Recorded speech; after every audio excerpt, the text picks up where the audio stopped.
విజేత అంటే కలలు కని వాటిని సాకారం చేసుకోవడానికి ఎక్కడ రాజీ పడినవాడు. ఏదైనా పని సాధ్యమయ్యేంత వరకు అసాధ్యంగానే ఉంటుంది. నిజమైన నాయకులు తమ ప్రజల స్వేచ్ఛ కోసం అన్నింటినీ త్యాగం చేయడానికి సిద్ధంగా ఉండాలి. నా విజయాలను బట్టి నన్ను అంచనా వేయకండి. నేను ఎన్నిసార్లు పడిపోయాను, మళ్ళీ తిరిగి ఎన్నిసార్లు లేచాను అన్నదానిని బట్టి అంచనా వేయండి. నువ్వు ఎంచుకున్నది ఏదైనా నీ ఆశల్ని ప్రతిబింబించాలి, కానీ నీ భయాన్ని కాదు. ప్రపంచాన్ని మార్చే ఆయుధం చదువు ఒక్కటే. మృదువుగా నడువు, ప్రశాంతంగా ఊపిరి పీల్చుకో, మనసారా తృప్తిగా నవ్వు.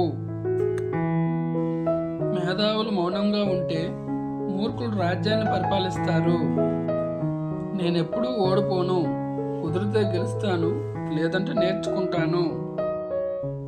జీవితంలో పడిపోవడం గొప్ప విషయం కాదు, కానీ పడిన ప్రతిసారి లేవడంలోనే అసలు గొప్ప ఉంది.